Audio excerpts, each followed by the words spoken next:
この番組はご覧のスポンサーの提供でお送りします。Alrighty, welcome everyone. I'm Teeaboo. It is Tuesday, and so I am here for Mushishi. We're on episode 6 and probably 7. Last week we watched episodes 4 and 5, and oh boy, let's talk very briefly about those. Our first episode of last week, we discovered some of the limitations of Ginkgo and Mushishi as a whole.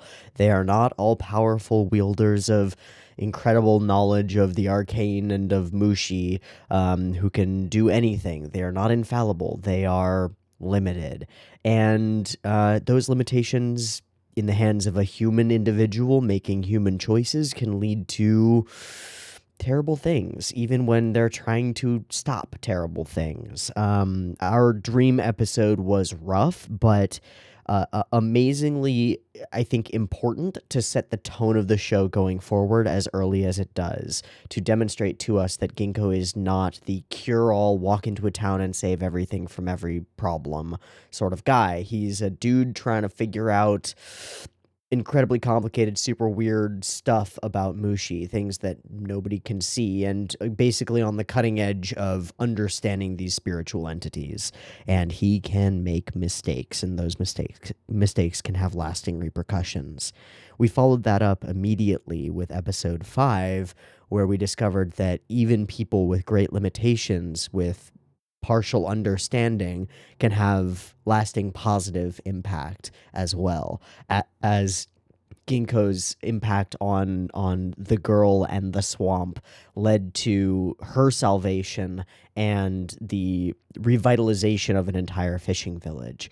The two episodes sort of really work together to create a really interesting picture of who Ginkgo is and what he's capable of, and to distinguish the world of Mushishi from a whole lot of shows that fit some of these vibes. Immediately distinct from Natsume, where there are maybe 2 or 3 episodes over the course of the entire 5-season run of Natsume Yuujinchou where we don't, like, full no holds barred succeed at saving the day.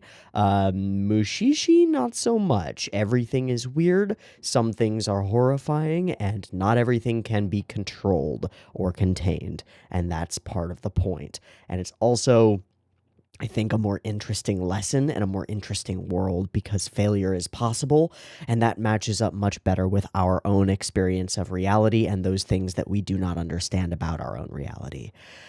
Fuck, this show is cool. Let's watch more of it. I don't know what's coming. Also, I have had way too little sleep and way too much caffeine today, so we'll see how I do. But I'm hoping that some mellow, calming Mushishi will do me good today, and hopefully do you some good too. Let's just jump on into it. We're going to be watching episode 6. I've got the episode up and ready to go. I have forgotten to change the audio and subtitles track, so let me do that really quickly. And I have done that. We're going to start with episode 6. It's up at 0 seconds. There will be 2 versions. The reaction as usual, picture-in-picture version in the description, timer on YouTube. And if you want the next week's reaction a little bit early, you can get that on the Patreon. Beep beep timer. Let's go.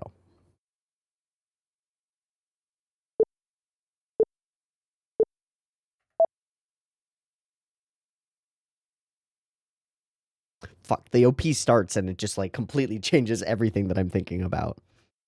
I don't know how to describe it. It's amazing.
Morning glories?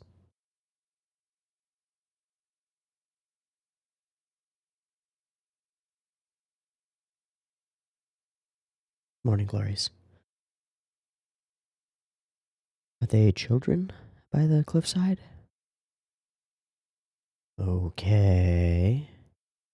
Oh, we're not getting the whole Mushishi intro anymore, are we? Like, these are Mushishi and they are a thing in this world? We're not getting that anymore. Cool. Oh, are we on a boat?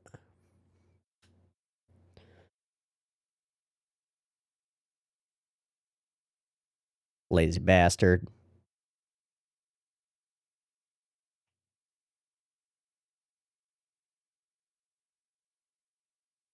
Doctor being his friend from before.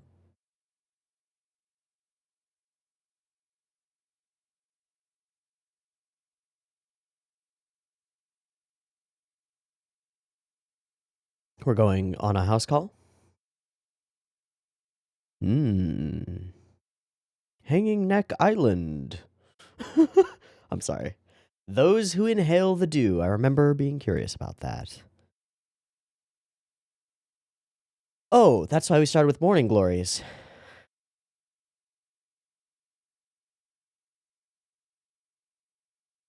The mainland, where everything is great. Okay, she has something mushi-y going on. Or will in the future. So. That's a great translation of that little, like, atta girl. That's great. Don't get dashed upon the rocks. Yeah, that makes sense. So once we're there, it's a closed circle. Good thing you've got a local. Into caverns deep we go. Spooky. Ooh. Boat cavern expedition encounter. No fishermen. Which means we're stuck here for a day. Or for a month, right? That's really interesting. Okay.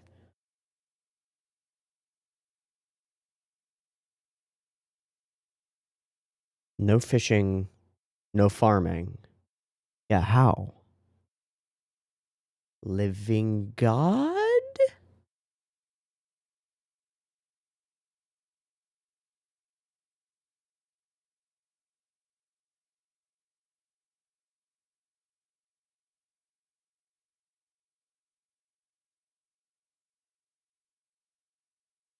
Some kind of almost cultish thing?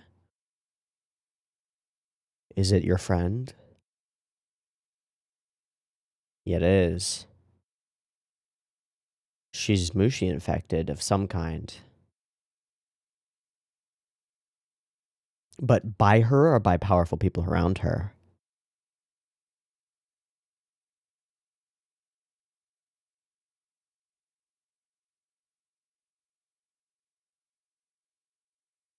Powerful people around her, I see.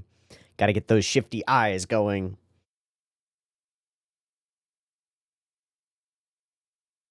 Every day a miracle happens to her, and she eats.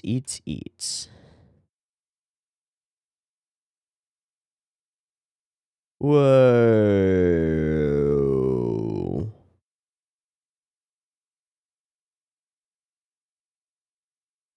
She dies and is reborn every day or every month.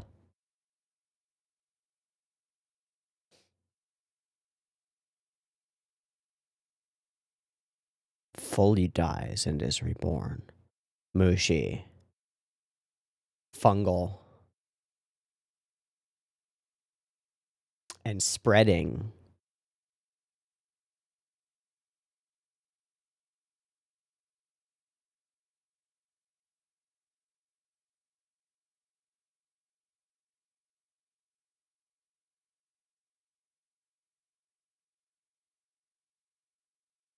Weird.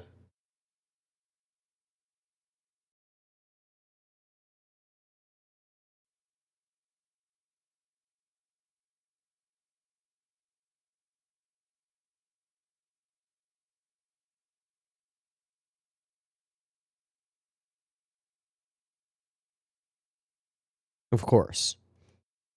Yeah.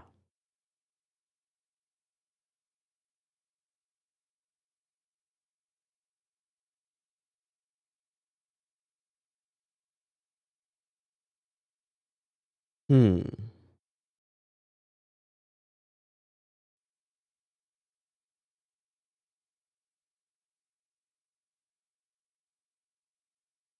So, like a single mushi transferring itself.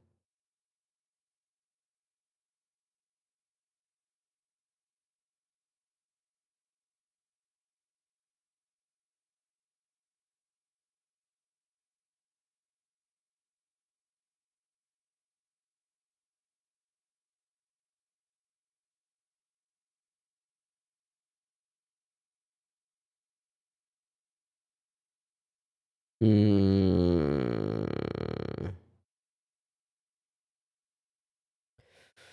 Turn you into the living god.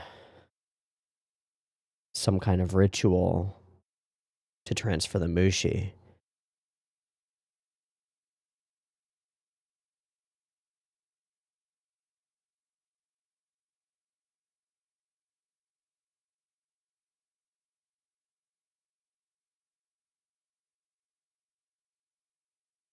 Oh.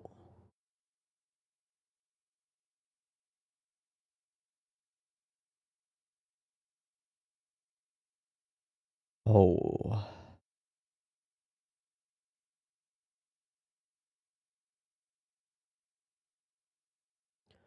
Cementing their power. And you came upon Ginkgo.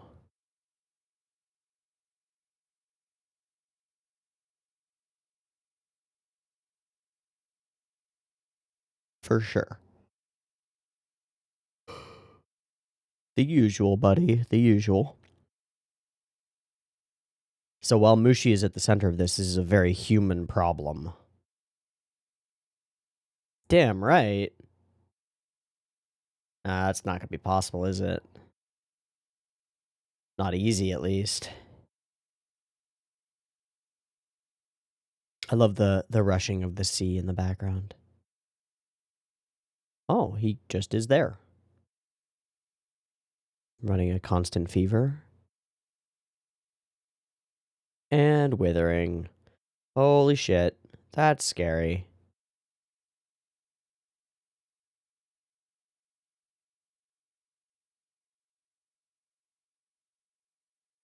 Huh. Oh, hello. Pa, pa.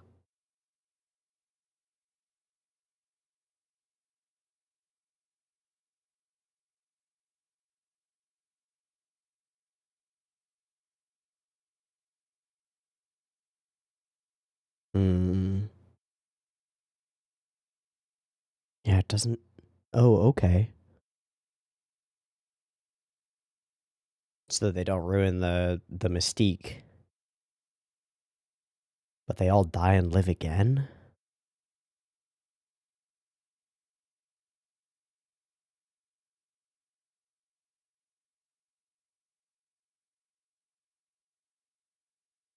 But kept them isolated.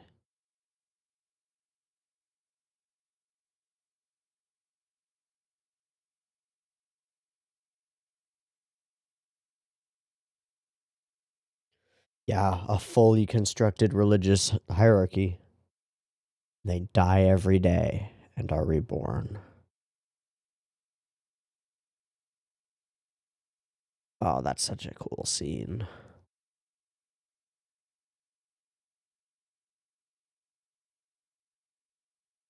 I was about to say, is there like a cavern or something?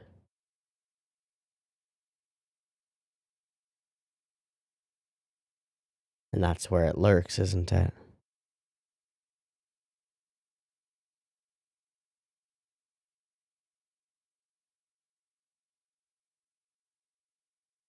Hmm.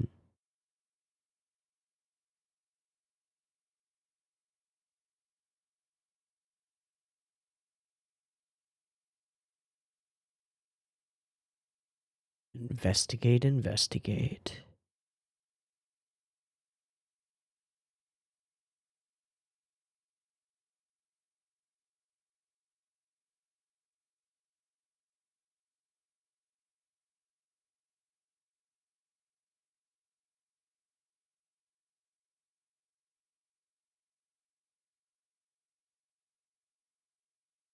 Oh boy.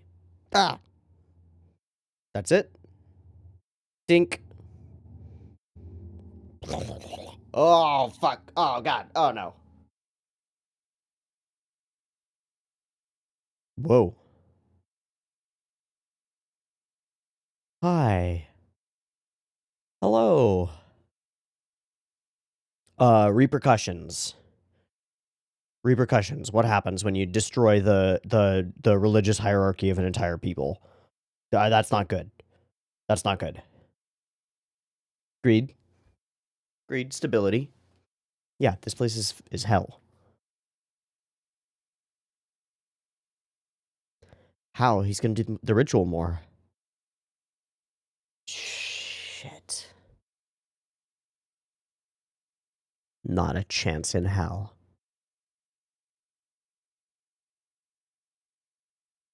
No, that's true. There's your solution.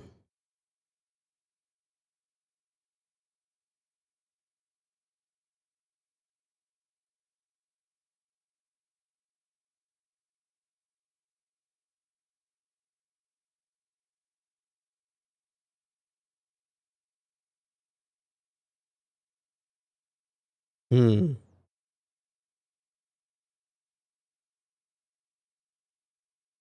Hmm.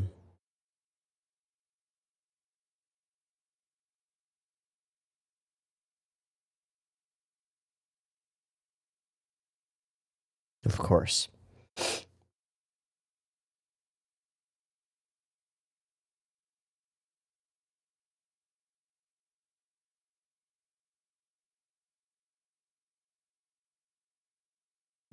How do you act like you can die and be born again? How do you pretend that?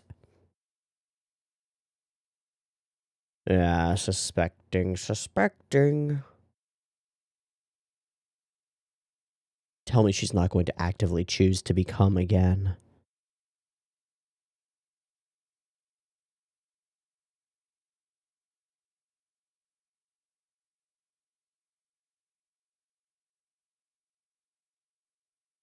Hmm.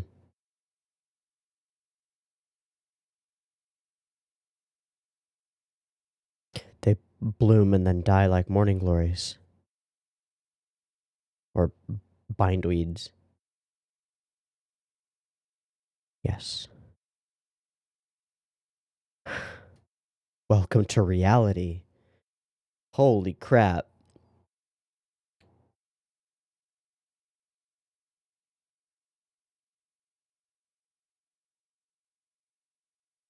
Live, die, live again.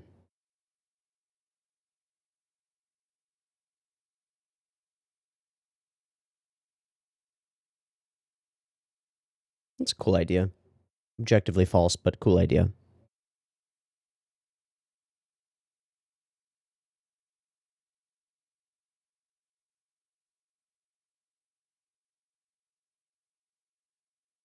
Wow, that's super cool. Doing time lapse in animation is insane. That is an insane idea. How do you even...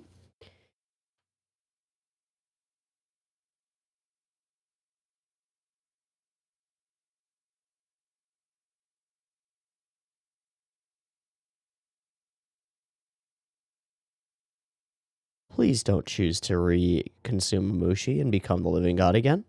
Please don't do that. Destroy them all. Hello, father. You're not dead. What do you mean healed? Fuck.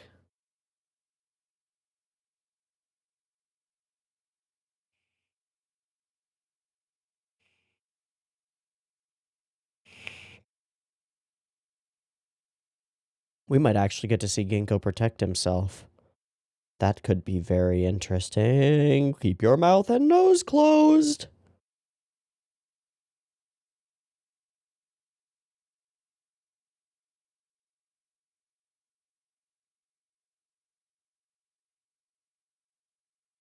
Like bees and plants.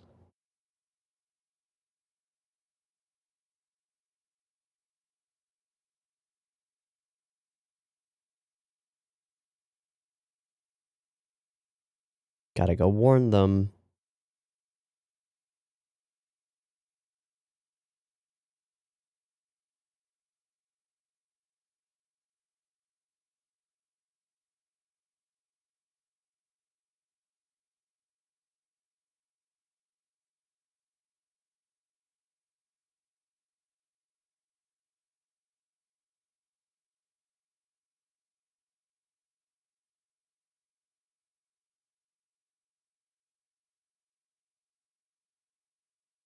Oh shit.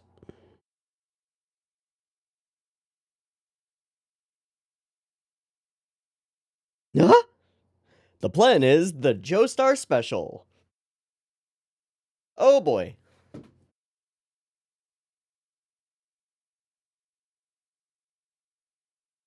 All it takes is one to continue the history.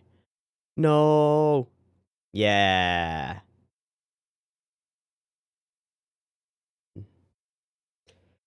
Mm-hmm. Mm-hmm. Whose body is not gonna be found? Yeah, we're on a time limit.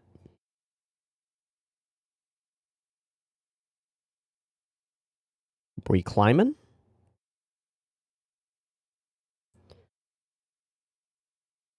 Sick. Can you throw a rope? Oh, Akoya. Oh. He killed himself, girl. Don't, not the flower. No, no, no, no, no, no, no, no, no, no, no, no, no, no. It's not kindness.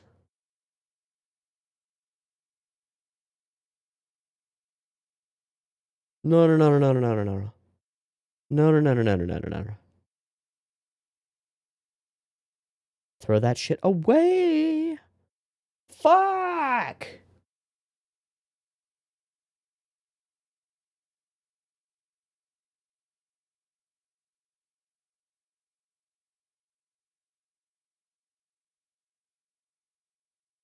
Uh-oh.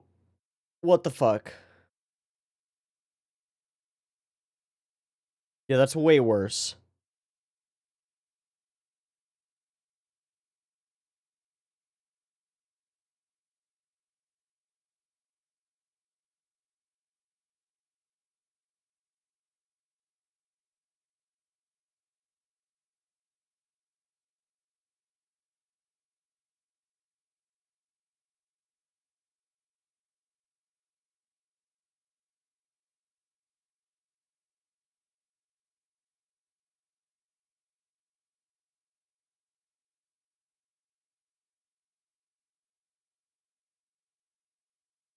Aged?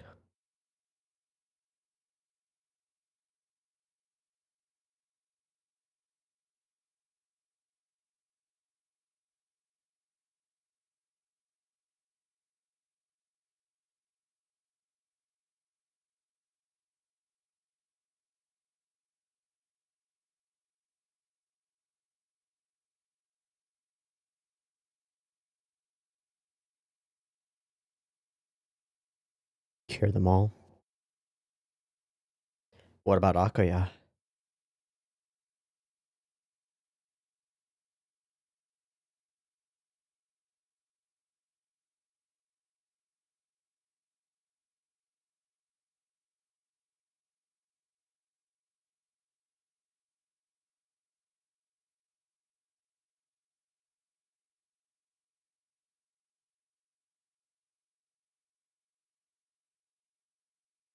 Reality.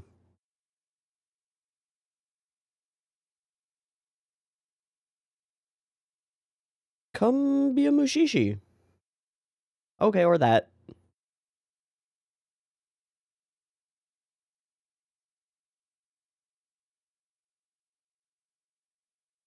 That's a really good idea.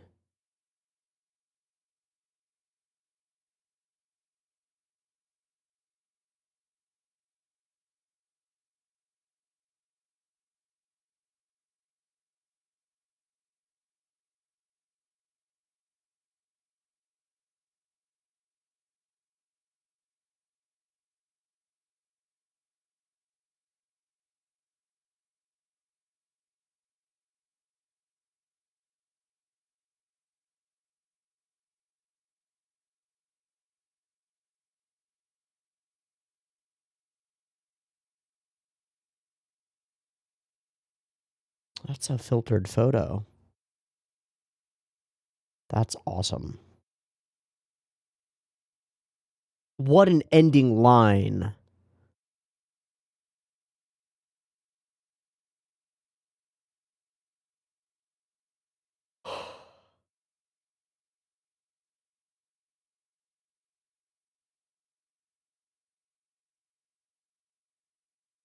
What an ending line. Okay.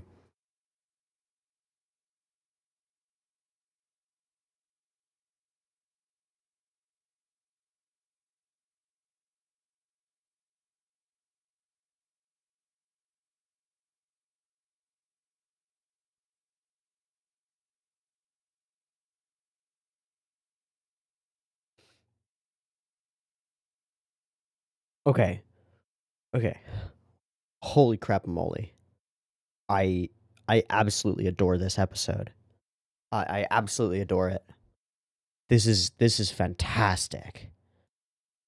Okay, so we are brought in by one concerned party to an isolated island that is allowed, because of its isolation, to create its own entire way of doing things, its own religion, its own hierarchy. Something that could only happen in an isolated island, or I suppose in like an isolated mountain peak or something similar. And their whole hierarchical semi-religious organization is built around the secret use of mushi that we don't really even get to find out too much about. Only that they die and are reborn, right? Or birth a new offspring every day as the sun rises and sets. In the same way that morning glories are called morning glories because they bloom and then shrink and bloom and then shrink. Those who inhale the dew indeed. What's fascinating to me about this one is that the problem, insofar as there is one, is the way that humans are interacting with and then utilizing and to an extent misusing mushi. Now, the mushi that they're given don't exactly have power, as far as we can tell. We don't ever get to know whether the cures that are purported from breathing in the dust of the living god actually work, or if they are truly, as the headsman says, just the power of suggestion. But he believes it, and that in and of itself makes him a true villain of the episode, right? He effectively sacrifices his daughter to a non-existent state in order to pretend to save people so that his family can keep receiving gifts of all of the good juju that comes from this very barren island. That is the problem that we're here to solve, not the existence of the mushi. So, we go and we find a solution. We find the cure and we cure Akayo. And she goes back and takes it again. Why? Why? Well, it comes to like the story of the Lotus Eaters, because it is freedom from fear of the infinite. Freedom from fear of the endless stretch of time that appears to await all of us. Over the course of the episode, we use that as this powerful thing. We use it twice. First when she says it, second when Ginkgo repeats it. But then, with the ending line, we give the actual philosophical argument against it, which is that the endless stretch of time out before you is not something to fear. Although it is frightening, it is not something to fear. It is infinite opportunity. Choose something worth doing, struggle for it, and be content knowing that you have all the time in the world in order to try to succeed. Not just you, but those who come after you. And you can reshape that reality by your own will, especially if you can gather other people. We present a deep, intrinsic, innate human fear, the common way of dealing with it, which is running away. And Ginkgo presents us with a novel way of dealing with it, which is working through it. How fucking cool is that? To me, that is the coolest thing that I have seen in weeks, if not months, in terms of like things I'm gleaning from anime. Holy shit. A terrifying situation a misuse of power, a fantastic if subtle villain, a scared boy who just wants to help his childhood friend, a childhood friend who just wants to help her family and her village and fears the alternative. And Ginkgo at the center of it all, looking at this other version of the insanity of people. Ginkgo is well versed in the different crazinesses that people go through, especially when they interface with Mushi. But this is a new one, and it's interesting. He finds a cure. He cures her. And she goes back, brought by the love she felt from her father and toward her father, the love of the people of the island, and her relative safety as the living god versus a fully mortal human. There's a paradox that all of us humans have to deal with, which is the simultaneous vastness of our potential lifespan and the incredible tininess of it all. The idea of being able to be born and die and born again is thrilling and terrifying. And she chooses it again, as do many in the village who don't want the cure. They want exactly what they have.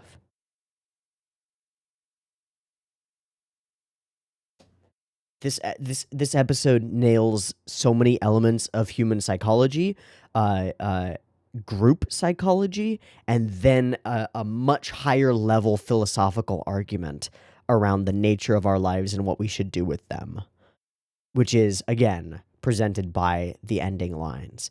Work with others to open that cave so you can set boats out to sea at any time. It won't be easy. Of course not. But you have before you an infinitely large amount of time, a terrifyingly vast eternity. Holy fucking fuckity fickety fackety fickety fuck.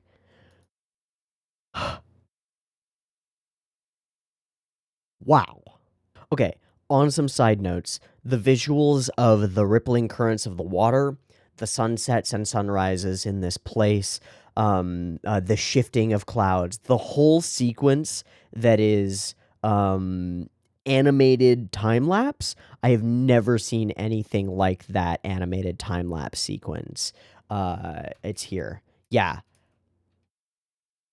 I don't know how you get the feeling of time lapse via animation, because animation is in and of itself taking frames of a thing and doing that. I guess you go and you watch a couple of nature documentaries and you figure out how time lapses look, and then you imitate that. But the way that like plants grow in time lapses is very much like this.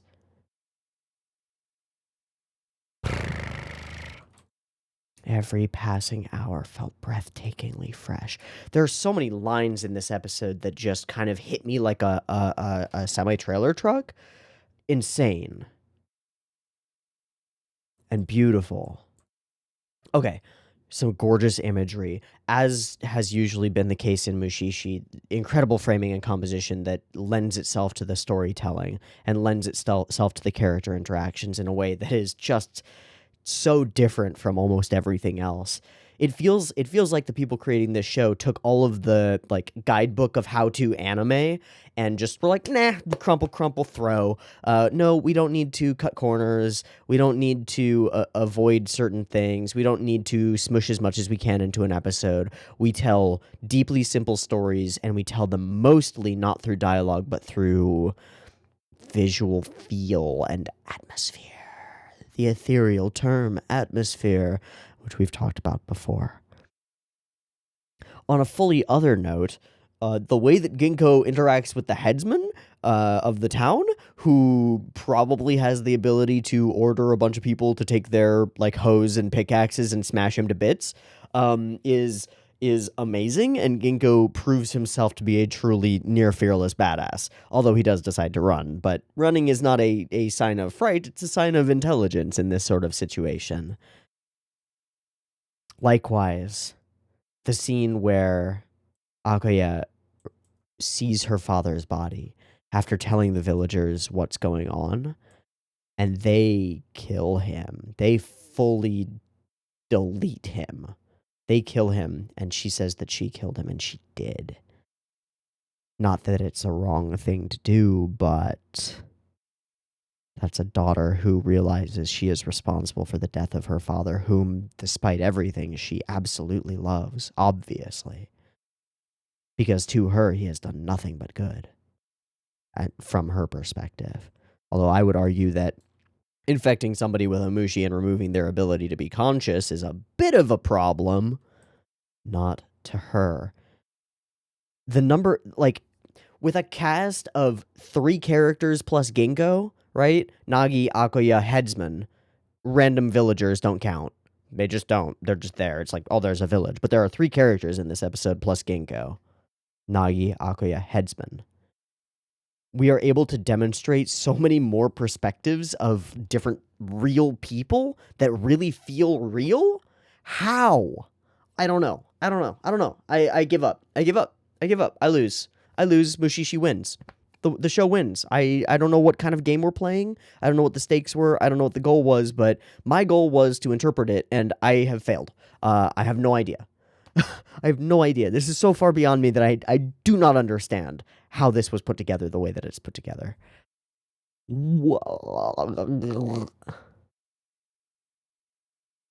How freaking beautiful and terrible and real and human. The show breathes. It breathes with life. And all of that is turned toward the active demonstration of this perspective on the future. Take up your tools and do something to improve the future. You have all the time in the world. An endless, vast infinity. Terrifying. But also inspiring. This resonates with me. I resonate with this. Boom, like a tuning fork. I am in awe. That was a hell of an episode. I'm gonna need a minute, or like 5. I'm gonna go, I think, sit outside for a few minutes and drink some tea. I'll see you in 5 or 10. And we'll watch another episode, but I need a minute to let that one settle in. See ya in some time. Peace. All right, welcome back. I just spent about 8 minutes or 10 minutes or so outside on the back porch. It's a gorgeous, like 82-degree Southern California bright blue sky day. Watched some hummingbirds float around, did a couple of sun salutations, sipped a little bit of tea, and I've returned to somewhere near an emotional center for myself. That episode was a lot, and in the best and the worst ways possible. I am super, I guess, grateful? I don't know what this feeling is, but grateful seems like a good one for being able to see that. Wow. Let's watch another. Yeah, let's watch another. I've got episode 7 up. Let's go for it. Beep beep timer.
Well, that's different.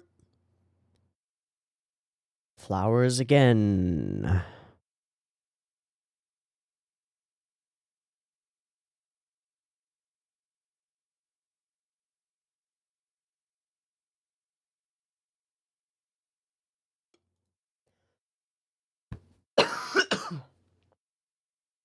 This one was called Rainbows and something.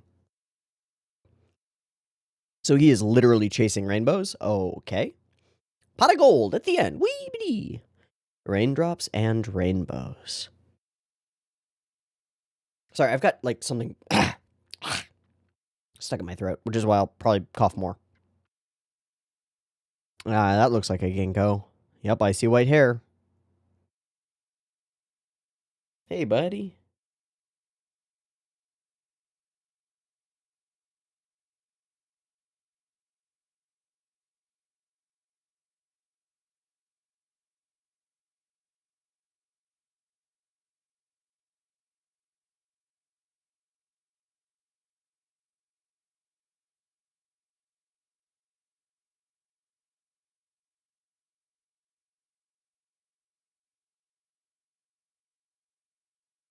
He's trying to capture a rainbow?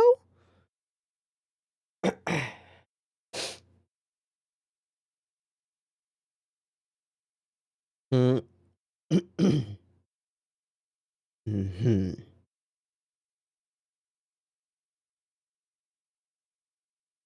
Well, that seems like an impossible task. Oh, indeed. Yeah. Yeah, tell us your tale, sir. Yeah, we got nothing better to do.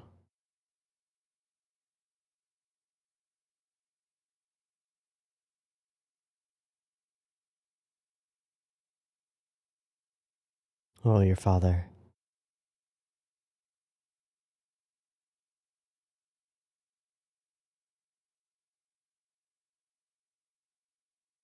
Oh. maybe a mushi that is desperate for rain? Or something?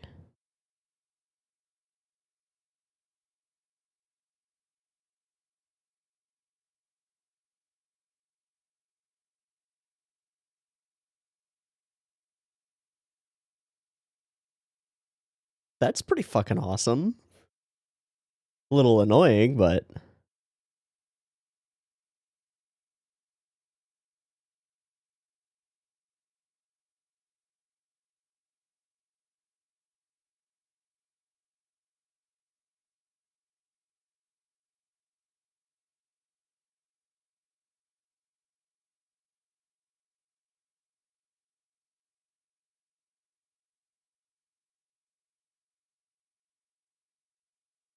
Yeah, there's some mushy stuff going on. Maybe in the eye?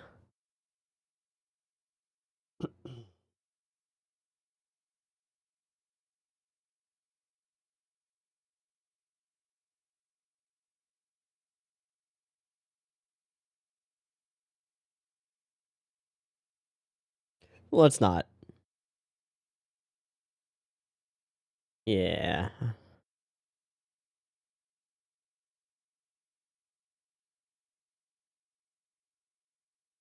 Obviously. Was it now? Interesting.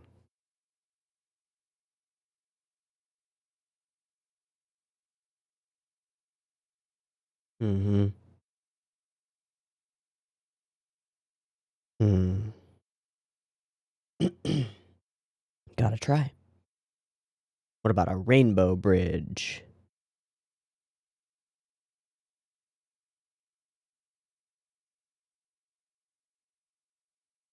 That's not a rainbow.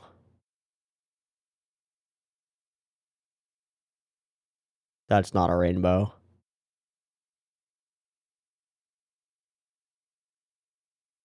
And it's gone. Whoa.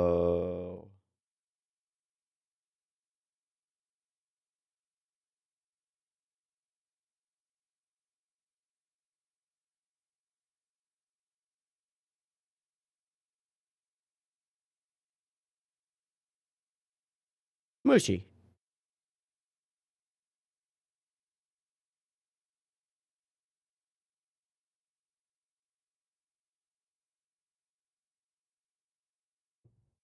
Leaving, huh?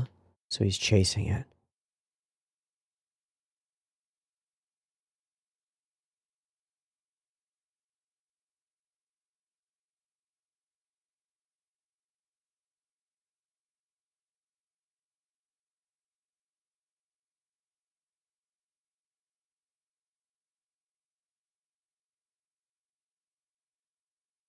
Loss. Loss of something unknown, even. Wow, what a shot. Light and shadow.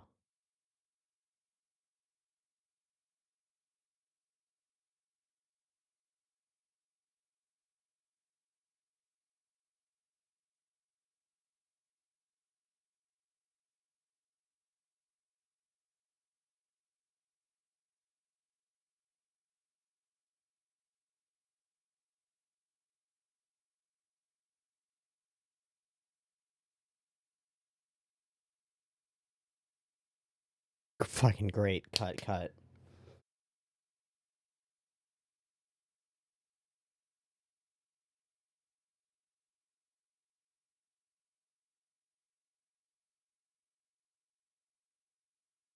Gotta try, I guess. Okay, Ginkgo. It's your turn. What do you know about this, huh? Ah, fuck you. That's because it hasn't ended yet. He's still on his journey.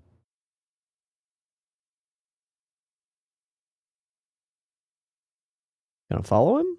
Gonna go with him?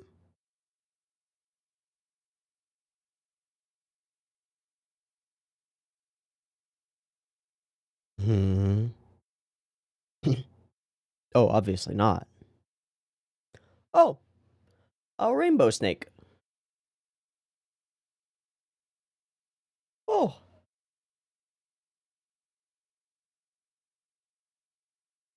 hell yeah!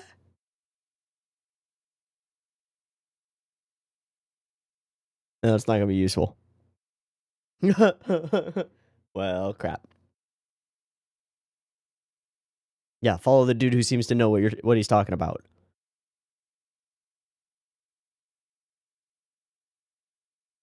Ah, I don't think that's true.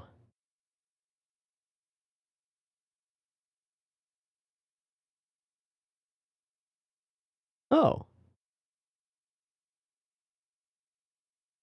well, shit. Good to know. Really good to know.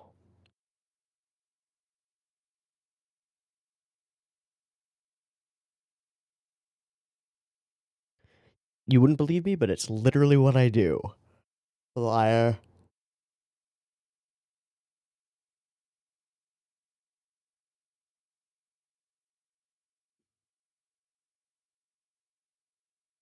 Very fair.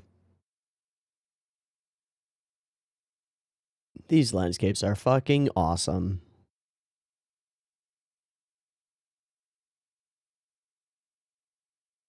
I would assume.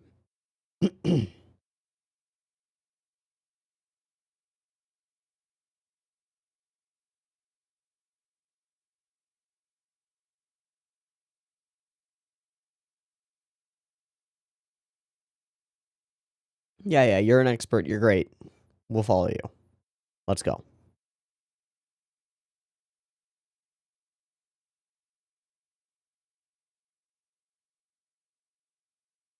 Just a regular rainbow.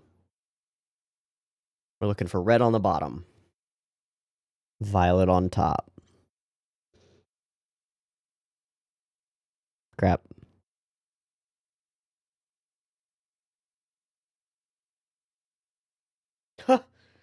Damn it. So true.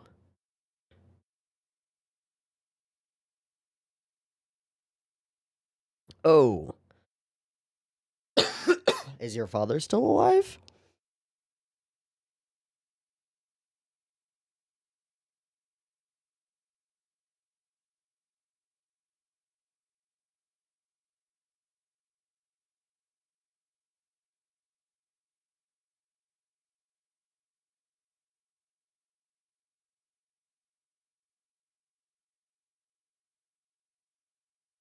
Hmm. Hmm.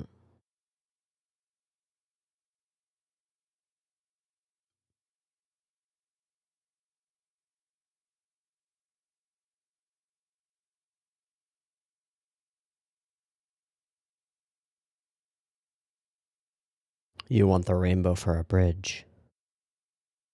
Something like that.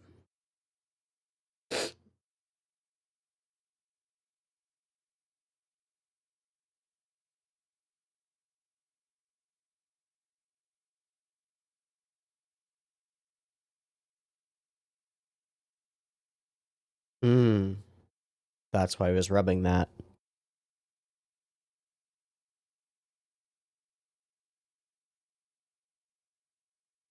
Got it. So this is also redemption for you.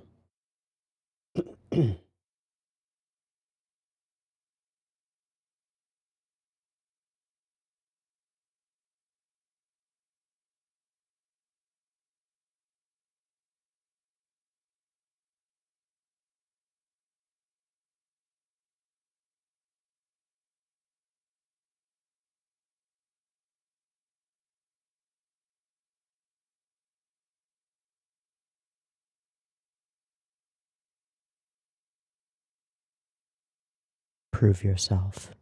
And prove your father not a liar or a loser. Yeah.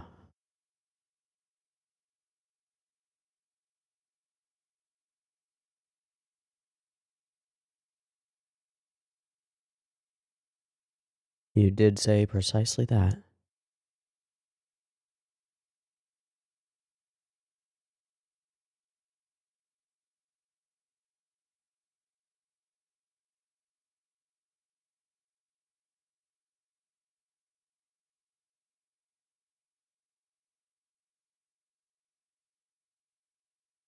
Hmm. Because all time is dedicated to just living. That's fucking amazing. There is no leisure without.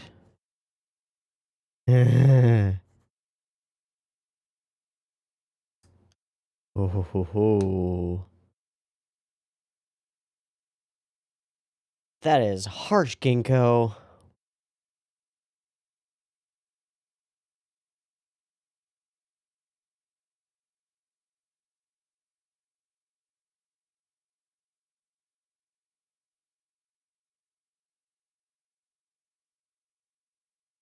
Let's.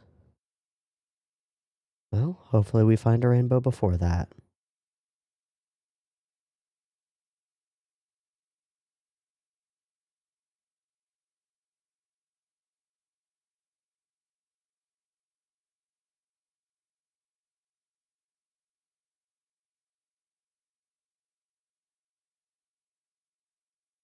Uh huh.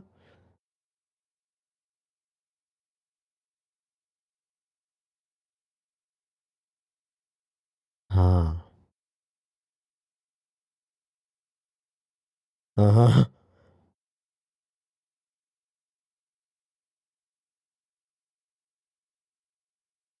Uh huh.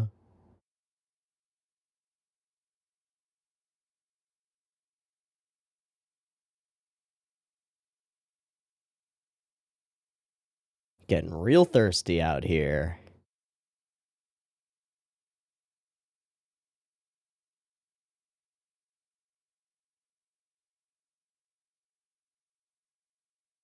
Whoa. Whoa, the feeling is there. This is the one.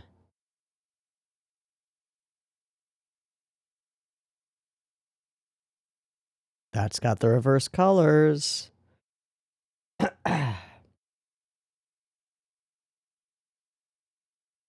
Okay, yeah, that would be impossible. Nah. Nah. Deal with love on your own, bitch. Oh, bam, bam, bam. What a shot. What a scene. God, so beautiful. Desperation.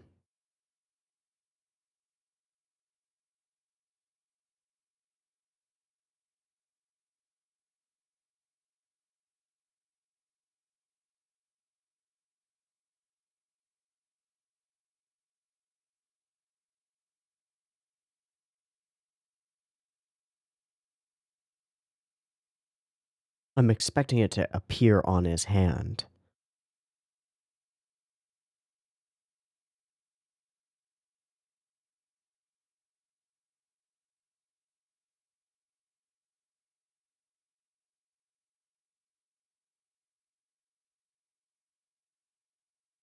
Hmm. Hmm.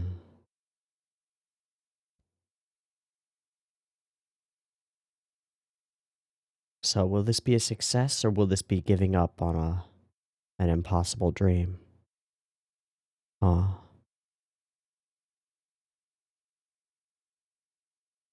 Oh. Oh, Father. No, I am what I am. Yeah.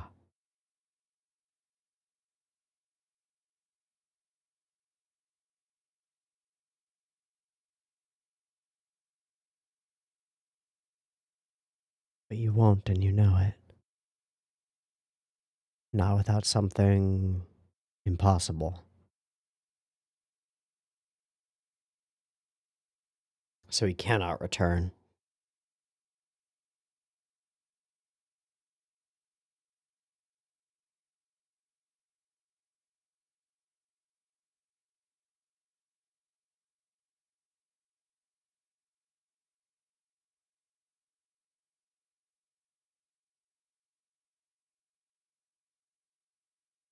Rainbow? Bingo. That's not normal. Go, go, go, go, go.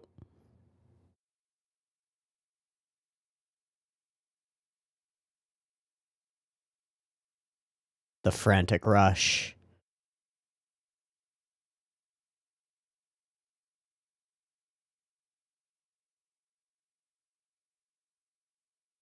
Ah. Just like the sea of lights. The river. That's fucking awesome.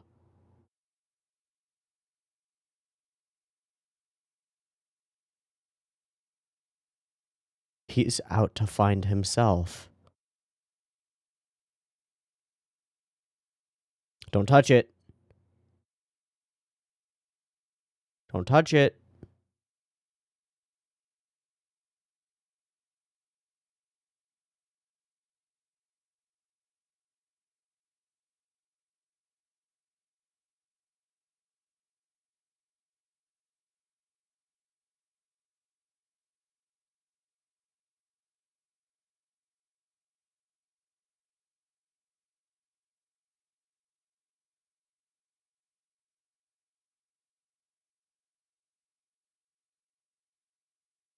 Flowing thing.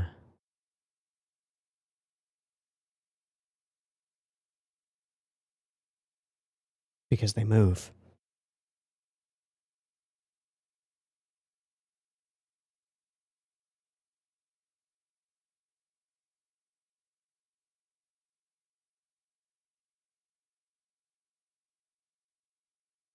The other energy. Cool.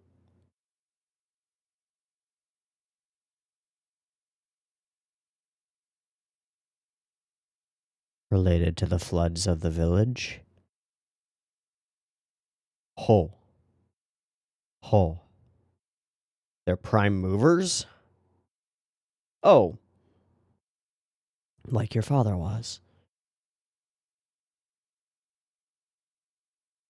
Within the flow. Absolutely. No.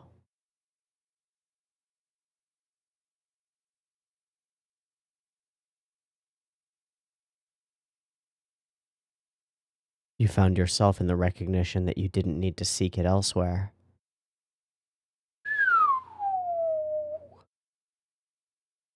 Traveling without purpose. Uh-huh. Haha. Absolutely. I didn't even think of that. Thank you. Holy crap.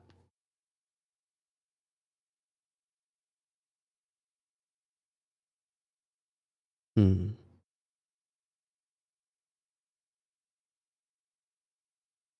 To allow it through.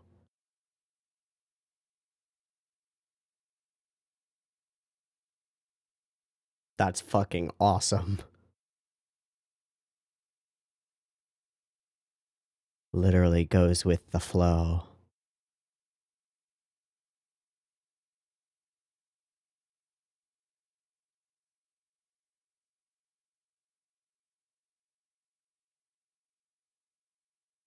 That's so cool.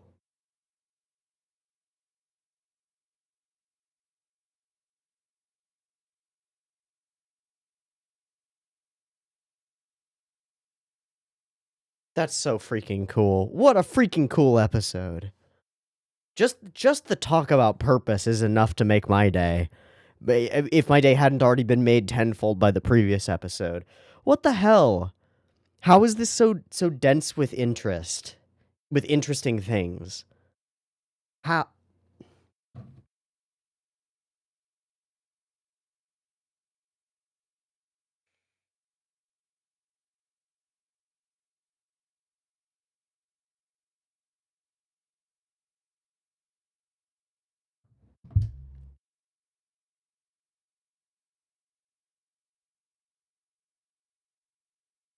Ah, the little rainbow back there.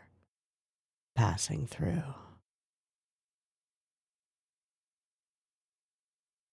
Last thing to fade.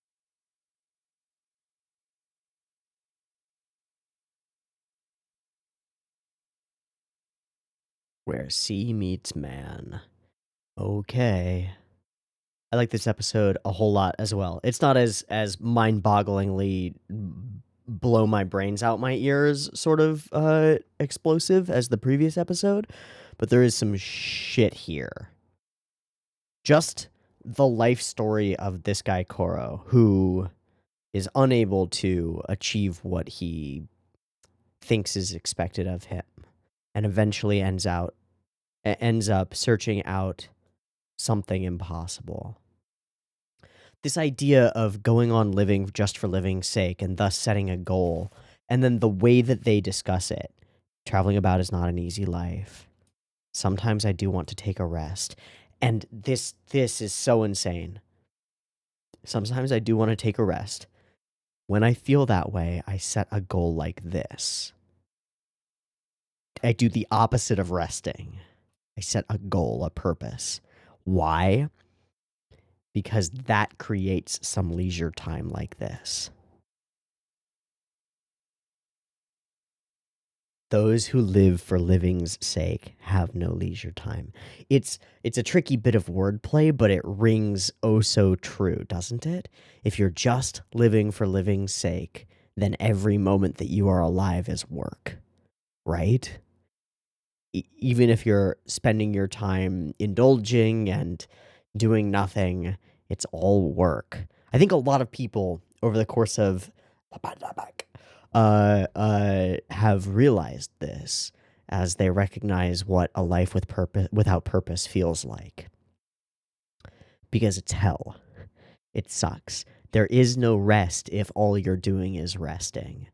If you spend your every day watching TV and playing video games, then watching TV and playing video games is no longer leisure. It's no longer anything. You need a goal. You need goals. Just this little nugget of wisdom coming out of Mushishi is enough to make the entire episode. But once we get to here and we actually get up close to what we wanted, close enough to brush paths with this spiritual drifter, this Nagare Mono, this thing that happens for a reason but without purpose, and that distinction that's made, he recognizes the potential for purpose in his own life. No talent for being a bridge builder, no abilities as a carpenter, and yet he builds the most resilient bridge. He learns to go with the flow of that river because he learns that setting a goal is important. And he already had a goal. I'll become a better bridge builder than you ever were, Father, right? He just goes back to it. And instead of being swallowed up by that rising waterfall-like object, he's able to chart his own course, not just buffeted around by it. beyond that, the actual imagery and idea of a rainbow, already a mysterious, nearly spiritual sort of thing that when the first dozen times you see a rainbow in real life, it's awesome. They're really freaking cool phenomena. They're super, super neat phenomena, right? Rainbows are fucking cool. Now you take rainbows and you tell me that there are different rainbows that are actually spiritual things that just exist. Awesome.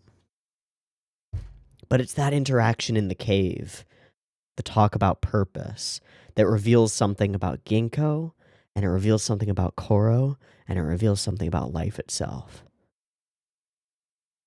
To wander aimlessly is little different from being dead, and it is a restless death. To take leisure in purpose. That's kind of the way that I see it. Because of the specific wording that Ginkgo uses, he says, when I feel that way, I set a goal like this, and then I find leisure time like this. The same like this for both, right?